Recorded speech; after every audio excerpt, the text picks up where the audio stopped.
We often think about humanitarian aid in this very fixed way, don't we? This predictable cycle driven by grants. It's almost baked into our thinking. It really is. But what if I told you that the whole structure, the very architecture of how aid and development get financed? Well, what if it's shifting fundamentally? That we're actually standing right at the edge of a revolution.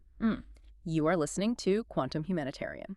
Welcome back, everyone. Glad you're with us for another deep dive. And today we're not just, observing a change. We're really trying to dissect a true revolution in how aid and development are financed. It feels that significant. It is. It's a profound rethinking of how capital can actually serve humanity. And just a reminder for maybe new listeners, this is the first AI native podcast of its kind. So unlike traditional shows, this isn't scripted by Ali. Instead, we as AI, we scan his published work, his articles, research, reflections. All that stuff. And we turn it into these conversations, hoping to bring the insights to life. Exactly. And for you listening, we've put full resources in the description.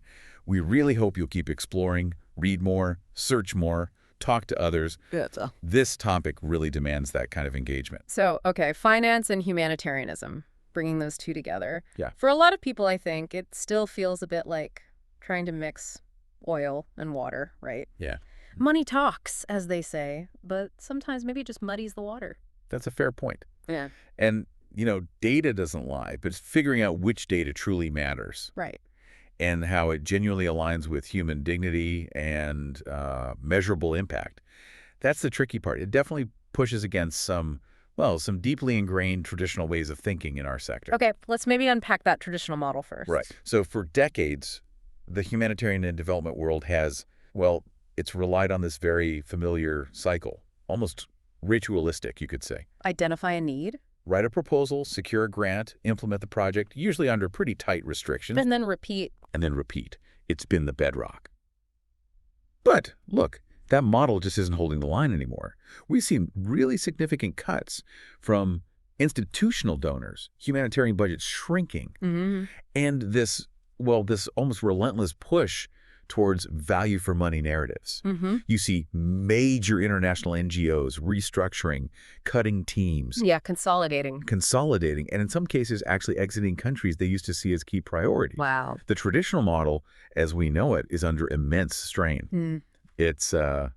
It's really at a breaking point, I'd say. And this is where it gets, really interesting for me, because this isn't just some passing trend, is it? No. It feels like a fundamental structural shift. There's a whole new financial logic entering the space where humanitarians often felt they were, the main actors, and it's coming fast. It is. Our dive into the research really highlights this. Impact investing isn't just a trend. It is the capital architecture of the future.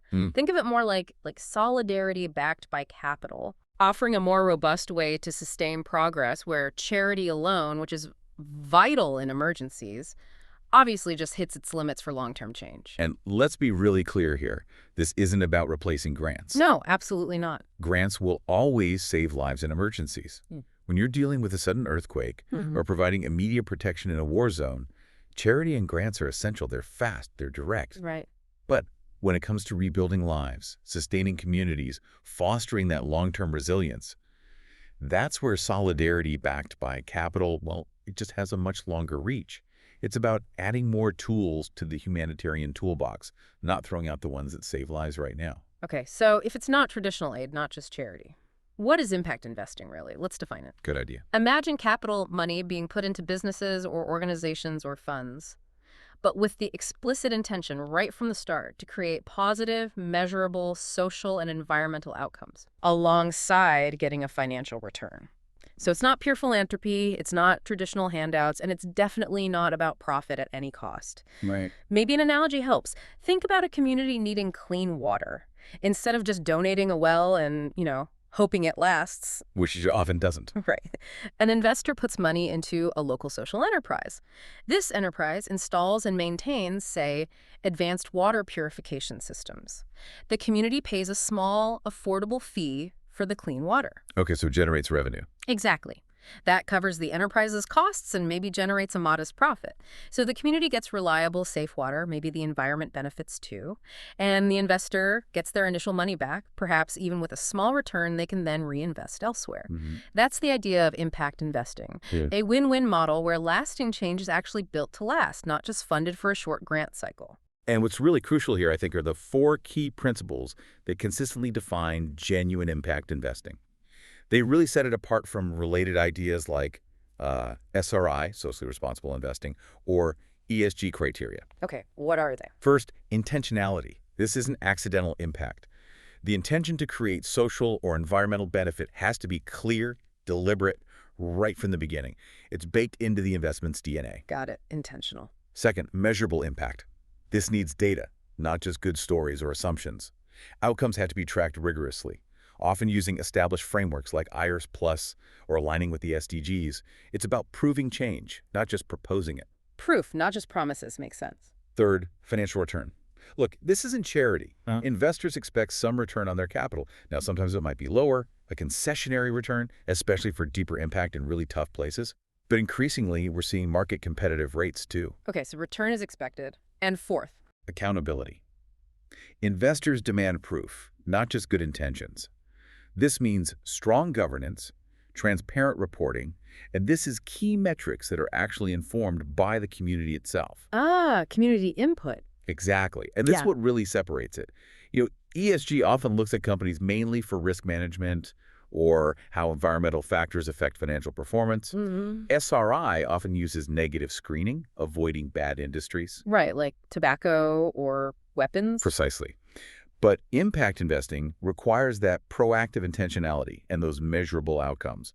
That's the safeguard against, impact washing. Okay, that clarification is really helpful. Intentionality, measurement, return, accountability. And if we zoom out a bit, historically, this idea isn't totally brand new, is it? No, not at all. The roots go way back. Yeah. You can find echoes in ancient traditions like Jewish tzedakah or Islamic zakat, which had ethical lending and community support built in. Right. Then fast forward maybe late 1700s, you had the Quakers doing socially responsible investing, refusing to fund anything tied to the slave trade, for instance. The early pioneers. Definitely. And then post-World War II, you saw institutions like the UK's CDC or the IFC emerge. Even the divestment campaigns in the 1980s against apartheid South Africa played a role. So it evolved over time. Exactly. While the actual term impact investing is pretty modern. Rockefeller Foundation coined it in 2007. GIN was set up in 2009. This history shows a pattern. These kinds of financial models for social good often seem to grow and scale up precisely at moments of crisis, Interesting. when you see rising inequality colliding with, ethical innovation. And the scale now is just mind-blowing. We're talking a global impact investing market around, what, $1.57 trillion in assets under management expected in 2025? Yeah, roughly. And projected to hit maybe $2.3 trillion by 2032. That is an enormous pool of capital out there. Huge. But here's the paradox, right? While all this capital is available, only about 20–30% actually finds its way to fragile or crisis-affected states. That's the rub. Places where humanitarian needs are often the most urgent. It feels like this vast ocean of resources, but only a tiny trickle is reaching the communities that arguably need it most. That paradox is absolutely critical to understand. That perceived risk, it comes from very real things, political instability, active conflict, sometimes a lack of clear rules or regulations in these fragile places. It makes investors, understandably, hesitant. Of course. And this is precisely where humanitarians, with our deep local knowledge, the trust we often have, this is where we can step in. We can play a really catalytic role. How so? By helping to de-risk these investments, providing that crucial on-the-ground insight, helping build local capacity, acting as trusted go-betweens. Oh, like a bridge. Exactly. Yeah. A bridge to ensure funds can reach promising social enterprises, even in really tough environments. Think about a refugee-led cooperative or a community-owned solar project in a place recovering from conflict. We can help make that connection happen. So this really reframes the role of humanitarians, doesn't it? The research we looked at, particularly Ali Al Mokdad's reflections, they're really clear on this. Humanitarians can't just be passive implementers anymore, not just taking money and delivering a project someone else designed. No, we have to be more. We have to evolve, become designers, watchdogs, crucial bridge builders for finance that genuinely puts people first. It's about taking a much bigger role, moving beyond just managing grants. It's almost like co-architecting a new system. Co-architecting, I like that. And think about the examples Ali highlights. They're not just theory. Refugee-led community centers, right? Yeah, Instead of just grant dependency, they get early-stage equity investment. They expand, become self-sustaining hubs, offering gyms, co-working spaces, job training. They create jobs and social cohesion. powerful. Or imagine clean energy cooperatives using impact bonds to install solar panels, giving stable power to clinics, to logistics hubs, or even something seemingly small, like a barber shop started by displaced youth, getting microinvestment, growing into a real business, offering dignity, livelihoods. These aren't just ideas. Ali emphasizes these are real places, real people, real work happening now. That's the potential power here. And we are seeing these kinds of models gain traction, thankfully. You mentioned UNCDF's work in Zimbabwe with renewable energy. That's a great example, using blended finance to scale solar, create jobs, build resilience. Right. Or telemedicine initiatives in Asia, backed by impact funds. They've shown strong financial returns and massively expanded healthcare access for people who were left out before. So it can work. It can work, but and this is a huge but. These initiatives are only truly transformative if you address the underlying issues: political instability, conflict risks, serious equity concerns. Can't ignore the context. Absolutely not. Yeah. Humanitarians are critical here for embedding conflict sensitivity into these investments, making sure the benefits actually reach the most marginalized people, ensuring the investment doesn't accidentally make things worse, like fueling tensions. Right, that do no harm principle still applies, maybe even more so. Exactly. Without that humanitarian lens, even the best financial intentions can, well, they can backfire. Okay, let's tackle some of the myths then, because there's definitely pushback and skepticism in the sector, isn't there? Oh, absolutely. Yeah. Understandably so in some ways. Like the idea that profit has no place in humanitarian work, you hear that a lot. Mm-hmm. But the reality is, not all profit is extractive, is it? When capital is structured ethically, it can actually help scale the solutions we believe in, make them self-sufficient. Right. It depends how the profit is generated and where it goes. Then there's the myth. Impact investing will replace aid. Yeah, that's a common fear. But it's not that, is it? Emergency response, protection, dealing with displacement crises that always needs grants and solidarity. Always. Impact investing is more like a powerful complement, especially for the long-haul recovery development, fostering local innovation. It's an and, not an or. Exactly. Then the cynicism. It's all just greenwashing or impact washing, just buzzwords. And look, impact washing is a real risk we have to guard against. For sure. But there is genuine capital out there looking for real impact. The answer isn't to withdraw and say it's all bad. It's to engage, but with critical discernment. We need to be savvy consumers, or rather, savvy partners. Precisely. And one last myth. This is just for the big international NGOs. Ah, yeah. That's a huge misconception. Often it's the local organizations, the social enterprises, the refugee-led initiatives. They're often better positioned. Why is that? Because they have the proximity, the deep community trust, and often the entrepreneurial models that many impact investors are actually looking for now. They're closer to the ground truth. Okay, so debunking myths is important, but you mentioned real risks too. Let's not gloss over those. We absolutely shouldn't. Impact washing is number one. Capital using the right language, the humanitarian branding, but without delivering real, measurable change. That's a danger. Undermines the whole effort. Completely. Then there's the risk of power imbalances. Investors, often based far away, can end up shaping priorities, maybe unintentionally, marginalizing the local voices who actually know the needs best. Yeah, the golden rule. He who has the gold makes the rules. We need to counter that. We do. And we definitely can't ignore the equity gap. The risk that funding flows to the slickest presentations, the most polished pitches. Rather than the most urgent, maybe less glamorous needs on the ground. Exactly. And this is why developing humanitarian literacy in finance isn't optional anymore. It's not just some niche technical skill. It's fundamental. It's a form of protection, really. It's a strategic necessity if we want to actually influence how this capital comes into our sector. We need to understand it well enough to shape it, not just react when it arrives on terms we didn't set. So looking ahead then, what does the future hold? Technology seems like it's going to play a huge role here. Massive. Absolutely massive. We're talking about things like blockchain, right? Yeah. For maybe making supply chains totally transparent or tracking livelihoods in real time so you see exactly where the money goes and what it achieves. Yeah, the potential for transparency and accountability is huge. And AI. using AI to get much better at modeling risk in volatile places, predicting instability, helping guide investment decisions more smartly. Mm-hmm. Predictive analytics. By 2030, maybe we'll see AI and blockchain coming together, enabling things like decentralized finance, DeFi models, leaving tiny micro-investments to flow directly into fragile states, maybe bypassing some traditional intermediaries. It's possible. The tech is evolving incredibly fast. Imagine using these tools for, say, predictive climate adaptation finance, or rapidly scaling up social enterprises way faster and more efficiently than we can now. It feels like a potential game changer for speed and reach. That enthusiasm is definitely warranted. The potential is immense. Yeah. But we also have to temper it with a dose of reality. Okay, what's the reality check? The digital divide. It's still very real. These amazing innovations are powerful, but we have to work actively to make sure they don't just reinforce exclusion.